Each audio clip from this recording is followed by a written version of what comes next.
where we get our superhero transformation. I forgot this was a superhero movie. The town decides to hold a press conference where they bring in a German scientist to explain to us why the monster is behaving the way it is. Welcome everyone, it's your host Gio coming at you with a brand new video. Today we're going to be looking at 1984's cult classic, The Toxic Avenger. In celebration of the release of the remake stars Peter Dinklage, Kevin Bacon, Elijah Wood, and Julia Davis. The original tells the story of Melvin Ferd, a scrawny, weak pushover who is bullied to the extreme at the gym he works at. One day, they prank him so hard he falls into a vat of toxic waste, becoming the Toxic Avenger, fighting crime, defeating evil, and occasionally getting freaky deaky with his shorty. With that out of the way, let's jump right into Trauma Entertainment's classic. Warning, contains scenes of extreme violence. Fuck yeah, this movie is gonna be so good. The movie opens up to the beautiful New York skyline. Wait, what are those two towers there? We cut to the city's welcome sign. Welcome to Traumaville, toxic capital of the world. That doesn't sound good. We're then introduced to our protagonist, Melvin Ferd, the janitor at Traumaville Health Club. Those 80s workouts always look so intense. I always wondered how they were able to keep up. Es harina. No es coca. Me están dando ganas de bailar un pinche cumbión bien loco. Oh yeah, huh? Melvin goes overboard with the mopping. Bozo and Slug, upon seeing this, shit-talk Melvin, insinuating he smells like shit. Melvin fucks up when he dips the mop in the pool. They begin to push Melvin around. Hey, what are you, retarded? Huh? Retarded?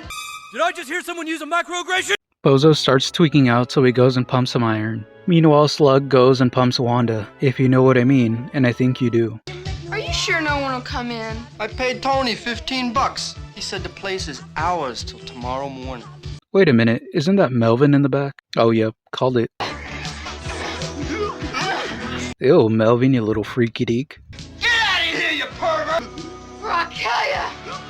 We jump into later on into the night, where Bozo and the group are driving around. Julie lists off a bunch of ethnicities and how many points they're worth, saying that kids under 12 are worth double. So of course we get a scene with a little kid riding a bike. The group busts a U and run my poor dude over. Please know no child was harmed in the making of this movie. With that being said, I find this scene hilarious. That is up until... The kid's still moving! Oh god. So they finish off the job. These sick bitches get out and photograph the kid. Relax. I just want to take some pictures. Cut to the next day when a truck carrying radioactive, toxic chemical waste parks in front of the health club. I wonder why that is.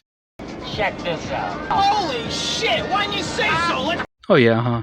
Melvin creeps out Bozo and the other three, so Julie comes up with a quote-unquote prank. She decides to invite Melvin to a little alone time in the girls' locker room around 7, which Melvin eagerly says yes to. Before I move on to the next scene, may I divert your attention to the big girl in the background, pulling a little 2-for-1. I see you, girl. Cut to 7 o'clock, Melvin is ready for Julie, but she wants to take a little dip in the pool while Melvin changes into something pink, cause Julie gets hot with the color pink.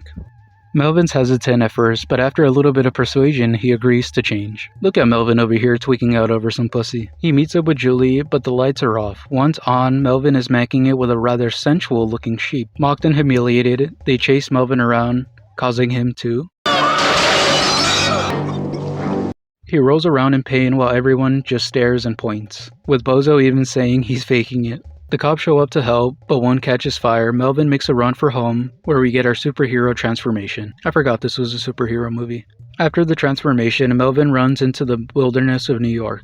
New Jersey, maybe? These three goons try and bribe this cop. This guy must be Commissioner Gordon because he says no to the money and mafia influence. Looks like it's going to cost him his life though. They rough him up pretty bad. As they're about to give him the killing blow, Melvin shows up to save the day. Albeit in a gruesome fashion, he disposes of the wannabe Rambo and this diva. Cigarface ends up escaping, not without getting a last word in. I'll get you for this, you monster faggot! Jesus Christ. Melvin helps up Mr. O'Clancy. He apologizes for the ultraviolence he just witnessed. Those are some lore-accurate cops. Anyways, they interview O'Clancy. In the following scene, we're introduced to Mayor Belgoody, who, big shocker, is head of the crime syndicate, discussing what to do exactly about the monster. When said monster pulls up to his mama's house, but his mama don't love him no more. Depressed, he exiles himself to the sludge-filled chemical dump. Wildlife preserve, building himself a nice little shack. Meanwhile, Meanwhile, at the Mexican place, everyone is having fun and a good time. Oh, look at that cute little kid. Alright, everybody, drop your tacos or I'll blow your brains out! The fun is killed when these thugs show up, terrorizing everyone, even executing this Ralph Macchio looking dude, as well as some poor blind lady support dog. They're about to assault the poor woman when Melvin shows up, saving her, ripping this guy's arm off. Ouch. Next one to catch hands is this Harlequin looking dude, but he's no match, immediately tagging in the other dude. He's actually going blow for blow and standing his ground. But just like his friend, he gets sent flying, landing in the kitchen. Harlequin goes for the sneak attack but bites the dust, screaming for some ice cream.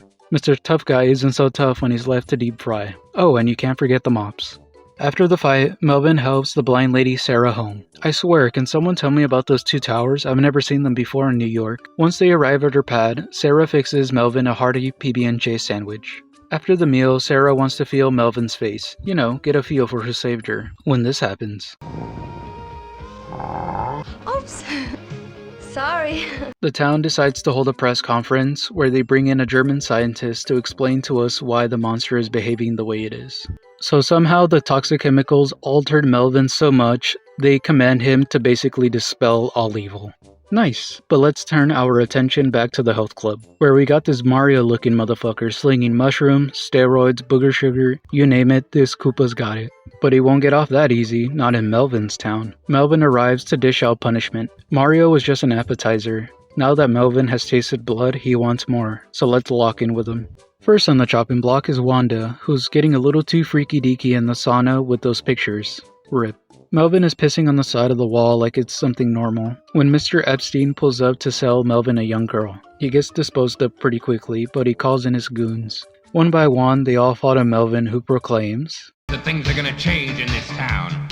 Cut to the hero montage where he saves little children from getting run over by these two.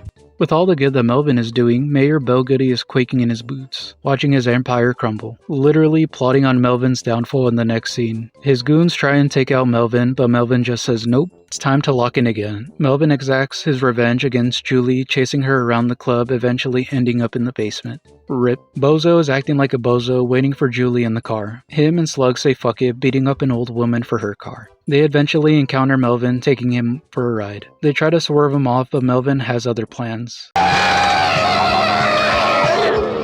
Once inside, Melvin and Bozo drive chaotically around the city, even causing an accident. They eventually fly past a playground. Luckily, no one got hurt. Well, everyone except for Bozo. RIP Bozo. Melvin randomly murders an innocent old lady at a dry cleaner's, which sparks a manhunt for Melvin.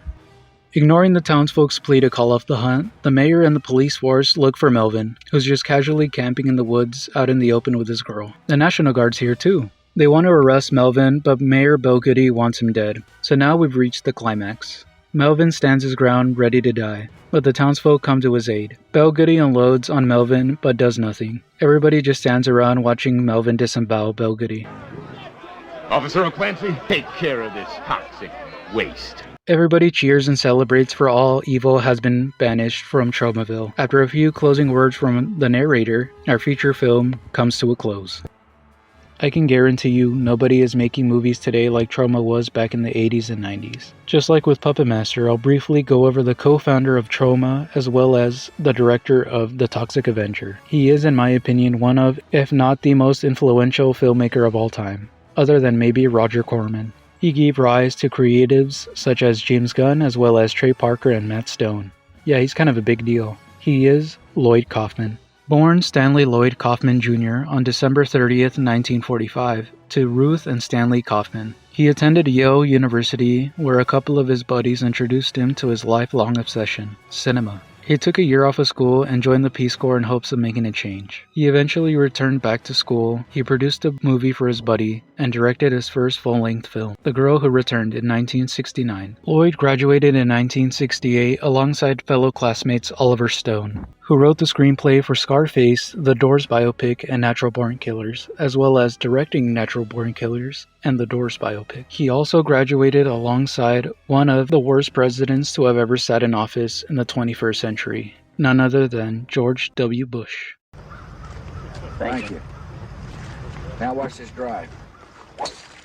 After graduation, he landed a job working at Canon Films, where he would meet future Academy Award-winning director John G. Adams. He would also serve as executive in charge of scouting locations for Saturday Night Fever. Safe to say, Lloyd had the connects. Before I move on to the birth and growth of Troma and the movie you guys came here for, I want to quickly cover Lloyd's brief career in the adult entertainment industry. From 1973 to 1979, Lloyd would go on to direct and produce a handful of porno films. The movies he directed include The Divine Obsession, The Newcomers, and Sweet and Sour. However, in 1974, alongside his fellow business partner, Michael Hertz, they founded Troma Entertainment. They began to produce and distribute independent action and comedy films. Lloyd's connection to Hollywood doesn't stop here. In Troma's early years, he had done some freelance work for movies previously mentioned, Rocky and Saturday Night Fever, as well as The Final Countdown, in which the experience was so bad in fact, Lloyd would refuse to work with a major studio for years.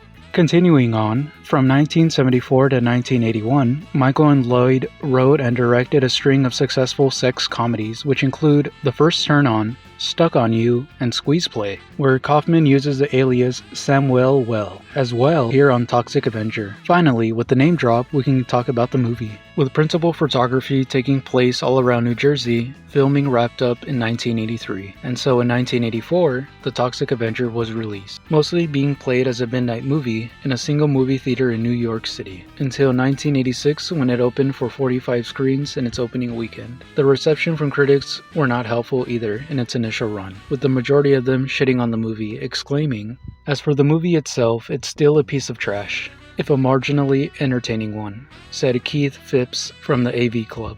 I don't know what kind of radioactive waste he was exposed to, but I'ma have to disagree. I'm not alone on this. The audience's reception was a mixed bag. Some found the movie to be a work of art, while others thought, "This is bullshit." Here at the Beyond Scared Stone channel, however, The Toxic Avenger is a 9 out of 10. In the words of Malcolm Moore, one man's trash is another man's come up. For me personally, when it comes to low budgets, DIY, shot on video, independent, or whatever you want to call it, would overshadow most high-budget studio-produced films when done right. Most movies nowadays feel more like a product, a long-winded commercial buy into whatever actor Hollywood wants you to obsess over. I understand it's not all Hollywood studios, but you can tell from the trailer alone when something feels fake and disingenuous. So why am I bringing this up in a video about a superhero created by toxic waste who fights crime and corruption in a gruesome way? That even though these movies may be old, may be low budget, and maybe, just maybe, a little bit offensive, you can feel the artistry. You can feel everybody having a good time making the movie. When that happens, you get movies like Return of the Living Dead,